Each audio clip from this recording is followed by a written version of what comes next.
Turn off your lights. Make sure your doors and windows are locked. Things are about to get spooky. Something happened today, and I don't know who to tell. By Axel Flass 777. I was running late for work this morning when my wife was tending to our 1-year-old who was sick with a cold. She asked me if I could stop at Walgreens down the street to get him some cough medicine. I was in a huge rush but didn't want him to go without it, so I headed over there as quick as I could. My wife and I were on the phone as I was driving and pulled into the parking lot. The street was busy and packed with cars, and as I was walking up to the store, I noticed a woman putting her screaming child into her car just outside the store. My wife was reminding me which medicine to buy as I checked my phone for the time, and that's when it got weird. The second I walked into the store, my phone turned off and the call dropped. The sliding door closed behind me, and the entire store was empty. The lighting was different than what I was used to, fluorescent and cold. There was no one at the front and no one in any of the aisles that I could see. I turned around to look outside and there was no cars in the street, not even the woman who was just there 5 seconds ago. I actually said hello twice, loudly, feeling like this was some sort of horror movie I was in. The entire store was silent, and I go and grab my phone again to film this just in case no one believes me. And of course, it won't turn on. I turn the corner down a random aisle, and just like that, there's people there. The lighting is different now, and warmer. There was even music now. I turned to look at the front, and there was a customer mid-transaction with a checker. My phone starts working again, and my wife is calling me. She tells me it just went silent and said call failed. I stood there for a minute and realized there was nothing I could do but buy the medicine and go on with my day. I don't know if this was a glitch in the Matrix, odd and coincidental timing, or some weird parallel universe type stuff, but all I know is that it was strange as hell, and I didn't really know who to tell this to.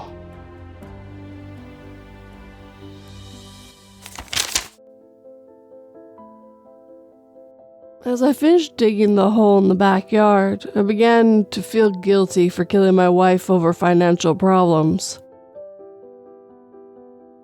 However, when I went down to the basement to retrieve her body, my guilt morphed into confusion as I noticed the hole in her skull seemed to be smaller than it was before.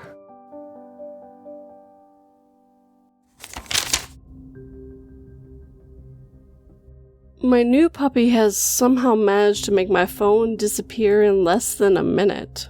By Crystallized17.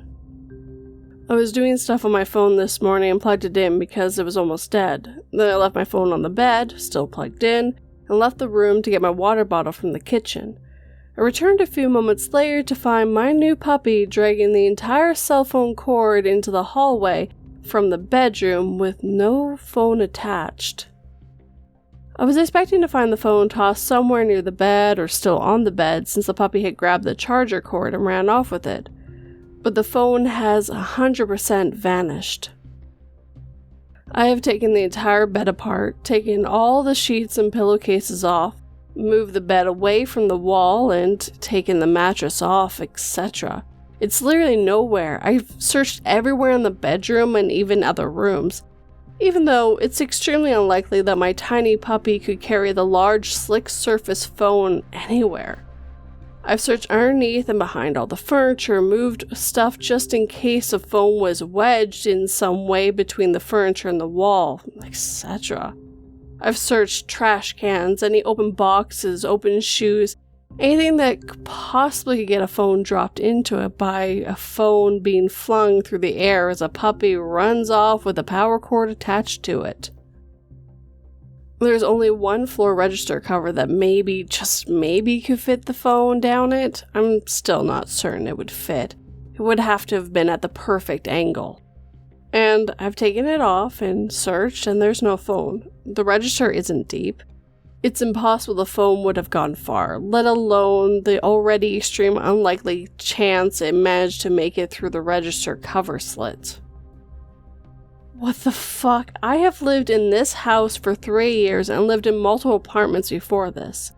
I have never, ever had anything go missing before except stuff like socks in the washer, and 95% of those turn up later folding up inside of your pant leg or pillowcase.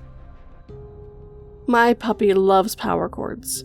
It's not the first time she's made a grab for them, but I have no idea how she managed to make an entire phone disappear in just a few seconds it took me to go get my water bottle. I'm sure she grabbed the phone and got flung somewhere as detached from the cord, but it's like a wormhole opened up and ate the phone. And since the phone was almost already dead when I plugged it in, I can't call it, it's on vibrate anyways, to locate because Find My Android by Google can't find the connection. I'm sure it ran out of power. I keep wanting to rip the bed apart again even though I already did. I know it's not there, but I keep questioning my sanity because phones don't disappear into thin air. Make it make sense. P.S. My puppy is still tiny and just had a huge breakfast. There is no way she could have swallowed that phone whole.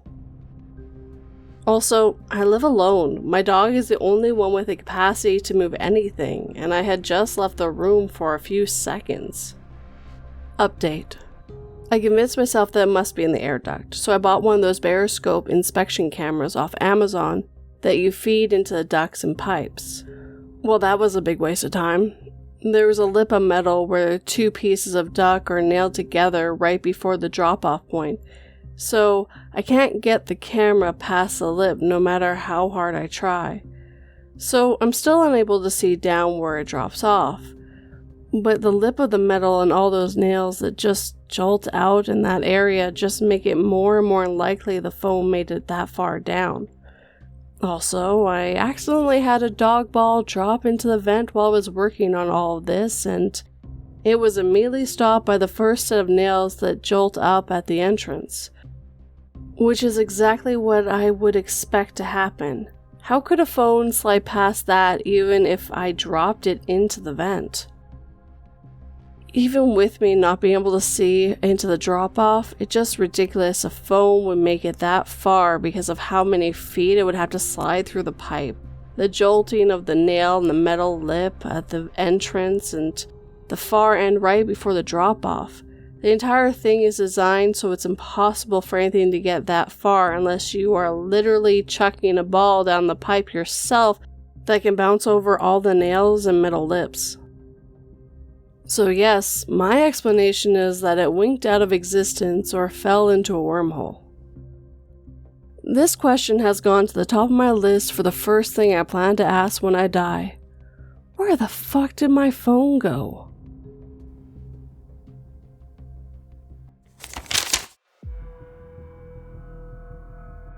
I was horrified enough when the hitman told me brother would pay him all of $250,000 for me to die that night. But the worst part was hearing him tell me that while he killed for money, the torture part would be for his own personal enjoyment only.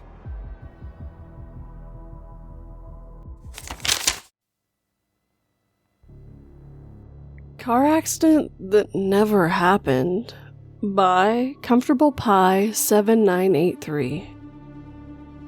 About 4 years ago, I lived in the Bay Area and was in an awful morning traffic. This morning, I was in a big rush and had forfeited my coffee at home with the intention of having it once I got to work.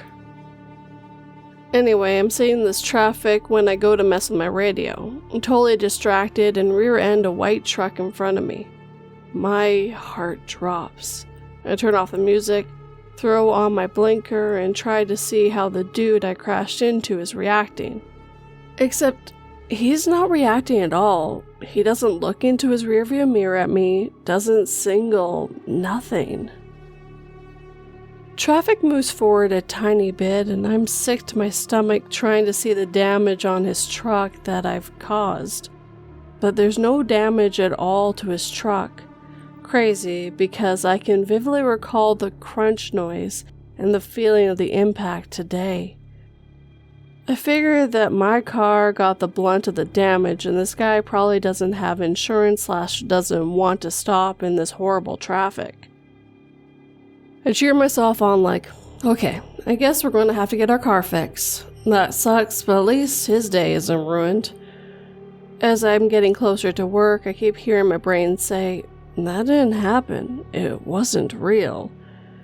I totally disregard this because the crunch of the car and the thud of the impact was so real. When I get to work, I jump out to assess the damage to my car. Nothing. Not a scrape. Nothing. With the noise it made, I imagined my entire front bumper was probably smushed inwards. I'll never forget the experience and feeling of this. Absolutely wild. Not schizophrenic, no drugs, was awake, just don't know how to explain what occurred.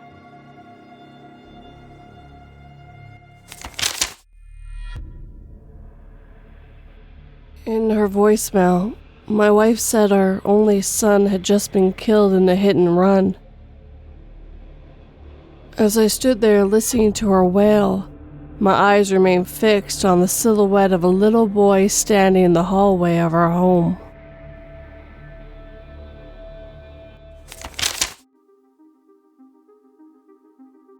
Any explanation for this? By SutovBry. I couldn't give you a specific date, but the three of us were about 19 years old. I remember that I already had a driver's license and what car I had. I estimate that this would be about 15 years ago, 2008, maybe 2007. Well, the three of us were in a building lobby of one of my friends. At the time, we met often in that lobby before going out to parties.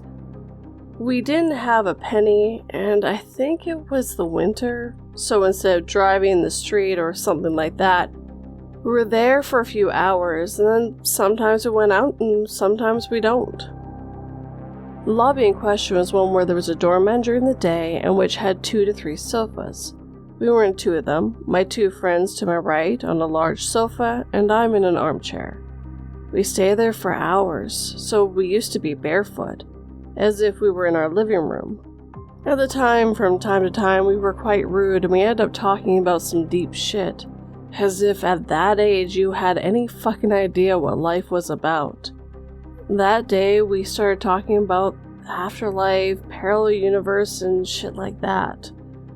One day it was that, another day was politics, or whatever. The fact is, at some point when we had been talking about these topics for about 2 to 3 hours, my 2 friends jump off the couch at the same time and begin to run towards the exit onto the street. Halfway, there would be about 10 to 15 meters to the door. Seeing that I didn't understand anything of what was happening, they told me something like, "Come on, bro, let's get out of here." They scared me, and there we are, the 3 of us on the street, barefoot, in a busy neighborhood in the north of a big city, and me without understanding anything at all. It took about 5 seconds, but it seemed like the world to me. The fact is that once we were on the street, I asked them what the hell was going on. They were both very scared, telling me that someone had hit the couch where they were sitting and that as soon as they felt it, they had that reaction. I hadn't heard anything, but they were both describing the same thing to me and quite scared. Clarify that the lobby, obviously there was absolutely no one other than us and no way for someone to have entered without us realizing it. Furthermore, the sofa was almost attached to a wall, so it was absolutely impossible for anyone to have hit this sofa. No way. The point is that once on the street, we turned out onto the main street. Let me explain. The doorway opens onto some small private gardens, and out of fear, I suppose, we decided to go out onto the sidewalk of the main street. We were still in shock. One of my friends and I was sitting on a small wall, and the other was standing with his back to us. The two of us that were sitting looked to the left and saw a girl. She was walking to us very close, like very, very close to the wall, when the rest of the sidewalk was empty. She was quite very slowly and was extremely thin. She was dressed like she was going to a party in a very strange way. The fact is that she crossed in front of us perpendicular, and she continued downstairs. The friend who was standing turned to look at her as well when she reached her level. The girl began to go down 4 to 5 stairs, and halfway through, she stopped. She neither turned around nor took anything out of her bag. Nothing. She continued walking a few meters. At that time, just 10 to 15 meters from where we were, there was a fairly well-known restaurant and pub, and that stretch of sidewalk was about 8 to 10 meters wide. It was packed with people. Either you get into the crowd or you have to change the sidewalk to pass. The girl began to get along with those people, and no one looked at her or interacted with her in any way. At one point, we lost sight of it. I'm talking about a very short distance, and we were somewhat elevated, so we had perfect form there. My colleague, the one who was sitting, looked at me and said, "If she turned around, I think I would have suffered a heart attack." In those seconds that whole situation lasted, we had not at any time referred to the girl among ourselves, but the three of us were clear that made no sense. I say 3 because the one who was standing, the first thing he said to us was, "But what the hell was that?" At this, we decided to return to the building lobby, and in the garden, we heard 3 quite loud doors slamming, but not all 3 at once. First one, then the other, and then the other. Only one of us heard each of them. I don't remember in what order. And we only verbalized it after the third. 3 of us referred to the noise as a car door slamming, but at a crazy volume. All the time that I have described this to you, from the sofa to the last thing, would not have been more than 4 to 5 minutes. I know it doesn't make any fucking sense, but that's what we experienced that day. To clarify, none of us 3 were drunk or drugged in any way. Nor have any 3 of us had any strange experiences before or after that. We've talked about it 2 to 3 times since then. It's been years since we talked about it, and honestly, we have no fucking idea what happened. One of them is convinced that something strange happened, and the other has no friggin' idea, and honestly, I think there must be an explanation. One of them, the one that lives in that building, later told us that a few days before that one of his neighbors had died, and that he was convinced that the elevator, one that has no memory and that does not return to the first floor if nobody pushes the button, had gone down to the lobby a couple of times during the night without any neighbors coming in. I was on my back, so I can't tell you anything about that. Maybe you have some theories, and I'd be more than happy to read it. We've told it only once at a dinner with quite a few people, and the truth is, no one understood what the hell had happened to us that night.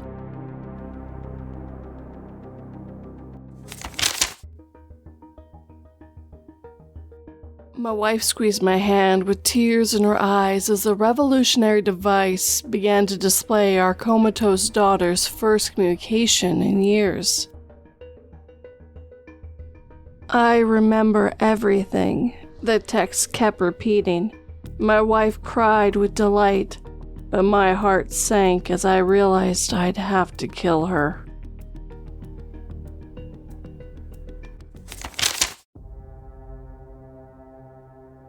Pristine bed sheets after a rowdy toga party by Anonymoose. I stumbled onto the sub and have enjoyed reading all of your stories, only to realize I actually have one to contribute to. Though it's insignificant, it still makes no sense to me. Freshman year of college, I joined a fraternity. We had theme parties, and to end the year, our final party was a toga party. This means your attire consisted of your boxers and bed sheets wrapped around you. I had white bed sheets wrapped perfectly around my body. At some point during the party, I had to slap the bag, in which you chug boxed wine and slap the plastic bag it comes in as an effort to make it pour into your mouth faster. The wine in question was a shitty red wine. I hate red wine. I was already drunk, and about 10 seconds in, I bailed and pulled back. The red wine poured all over my pristine white toga/bed sheets. There was no chance in hell this wasn't going to leave a stain. It looked more like Deadpool than a Roman. Cut to next morning. I wake up in the fraternity house. I'm about to leave for summer holidays, so I toss my red-stained bed sheets into the corner of the house, along with the rest of my packed belongings, and head out to the airport.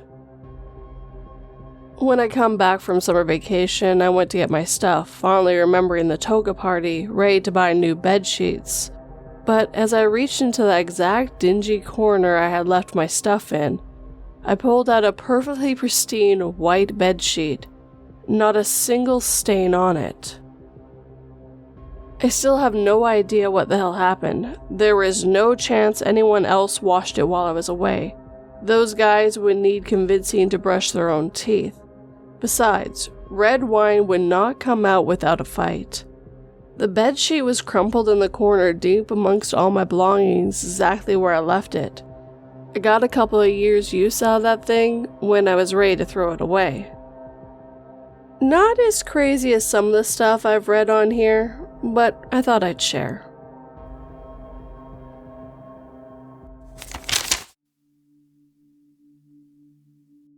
I was surprised when cleaning the mirrors with rubbing alcohols, they did not dry. A chill ran down my spine when I realized it was the water bottle which should have been packed in my kindergartner's lunch bag.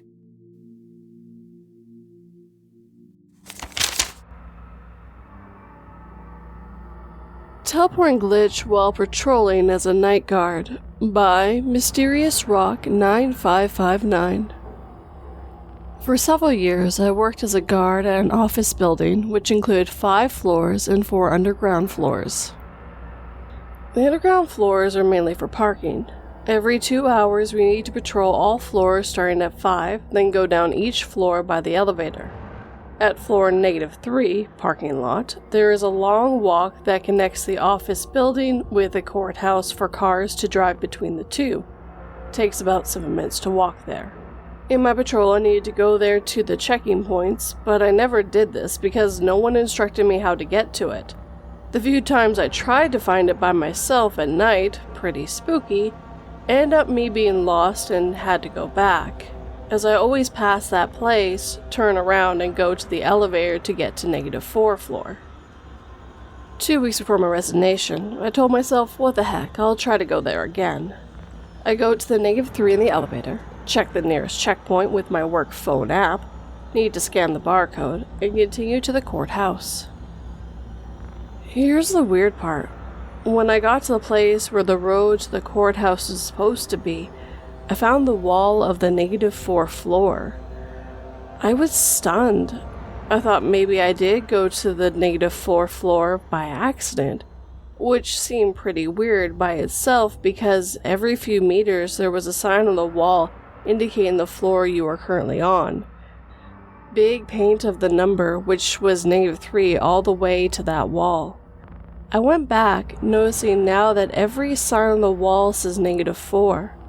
I thought, okay, maybe I did go to the wrong floor, but when I get back to the elevator, it says -3. The hour was 3 a.m. and I was alone, and you need a key, which I had at the time, to work the elevator. Above all that, when I start the patrol, I locked all the doors to the building so no one can get in while I'm not at the entrance. I know I didn't go to the negative 4th floor by accident while walking, since you need to walk about 10 minutes just to do that in pitch black tunnels, which I never ever did since I'm afraid of the dark. Too many horror movies. That's the first and last time I had a glitch in my life, and I really don't know how this could have happened. Hope I made sense. English is not my main language.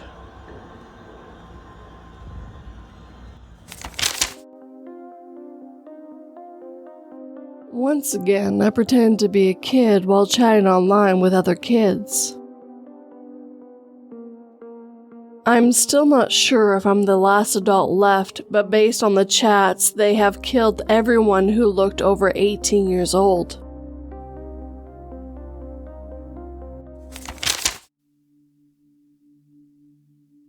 The Wormhole Phone by Charmangander. Just found this sub, but this happened a while ago. In early 2019, I was a junior in college and lost my phone.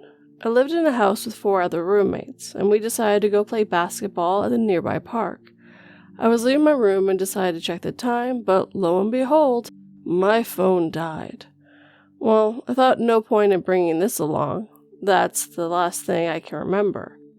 I imagine I would have flung it towards my bed, but I have no recollection of doing anything. I remember clearly watching it die, then blank. Normally I would think, how odd, I can't remember what I did with my phone. But this is not the glitch. We play basketball and shoot the shit, and get back, and eventually I go to bed. I wake up and I cannot find my phone. I think this happens, it'll turn up. It does not. I start to get worried as 2 or 3 days pass with no sign.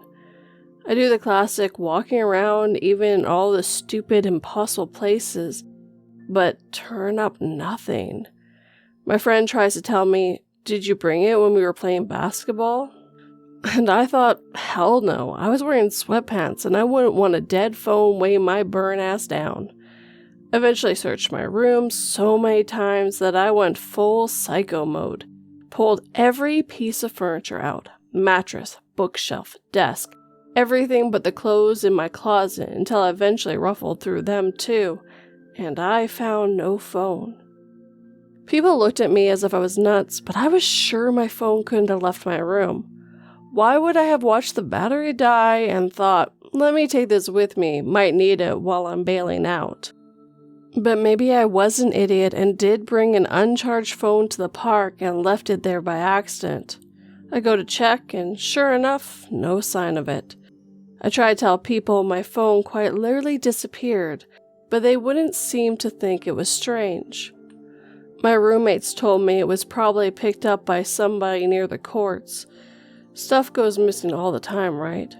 I pulled my room apart twice more in the same manner, totally, completely upheaved, nowhere to hide, before I eventually caved in to the notion that I simply mistaken something. The phone was gone. This was not the glitch. Cut to a year later, June 2020. It was my graduation. Last day before moving out. COVID was happening, so my friend and I got our families together for a cookout in the backyard instead of the commencement ceremony. Afterwards, we planned to go skydiving outside the city. My room was mostly stripped clean, except for the mattress. My parents offered to sell that and dump the rest of my stuff on the curb while I left to go jump out of a plane. So I went skydiving with all my roommates and got dropped off back home. No one's in the home except for one of my roommates, his mom and dad, and me. The other parents are in their hotels, and the other roommates are with their parents. The 4 of us grill some leftovers, eat, and eventually I excuse myself to triple check that everything looks good inside. I go down to my room to check if my parents followed through on cleaning out the mattress. The door was open and I found that every last bit of my stuff had finally been packed or sold off. Except for 2 things. First, a bundle of white coat hangers in the closet.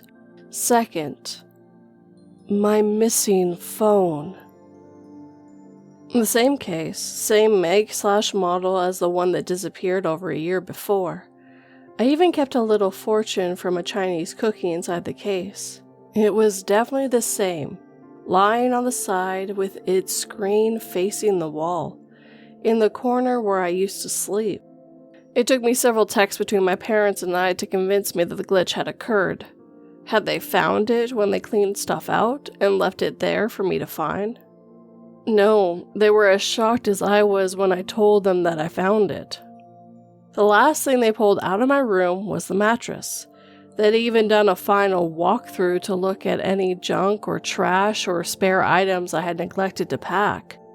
There was nothing. They said the room was empty.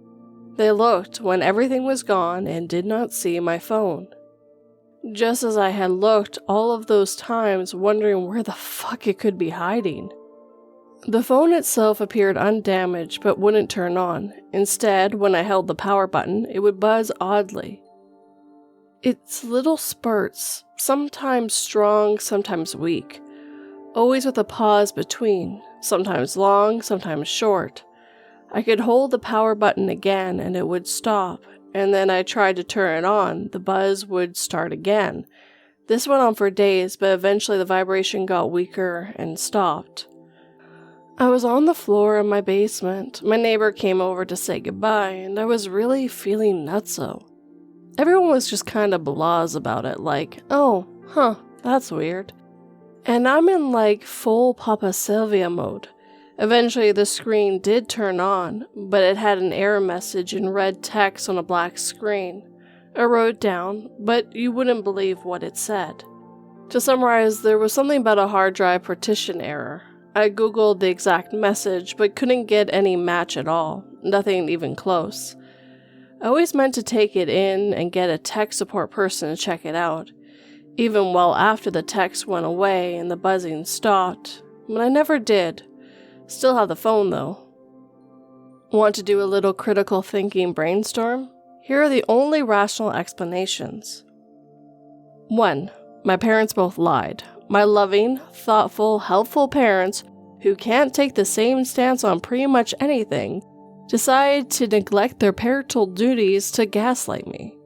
Even in this scenario, which is absurd, my parents were there to support me and acted as such. That doesn't explain why it didn't find it when I first looked. I looked and looked. Obviously, the phone didn't get lost in the park, so it had to have been in my room when I was looking for it over and over again. But why wasn't it there behind the mattress when I pulled everything out of my room? 2. My parents didn't see the black phone on the white carpet in the empty room when they did their last look after removing the mattress. This is also absurd. My parents are not disabled. Anyone who's even moved or stayed in a hotel done a once-over knows you can always spot something standing out, especially if there's nothing else to look at. I saw it immediately. How could anyone in a blank room looking for something loose or valuable not see a cell phone on the floor? That's it. That's the literal and figurative glitch, and the only rational explanations are completely ridiculous. So I just assume my phone fell through a wormhole. Honestly, if anyone has any ideas, I'd be happy to hear them, rational or otherwise. There's plenty of details I hyperfixated on for a while, things I didn't want to include here because I'm not sure they're significant enough. It started to feel like an oppressive spiral after a while, so I slowed down and stopped thinking about it. At the end of the day, this happened to me, and I can't explain it. I've lost stuff before, and I've always found it or figured out some oblivious place I must have left it. But finding it like this, in the most impossible way, I just can't explain it. Anyway, hopefully you all can appreciate the strangeness of it fully, because no one else I've told the story to seems to get it. They just say, wow, that's crazy, and move on. But I guess that's all you can really do.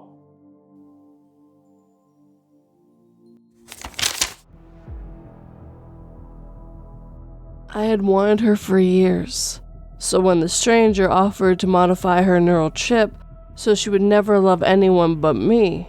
I immediately agreed. Years later, when I walked in on her drowning our third child in the bath, I realized the others hadn't been an accident either.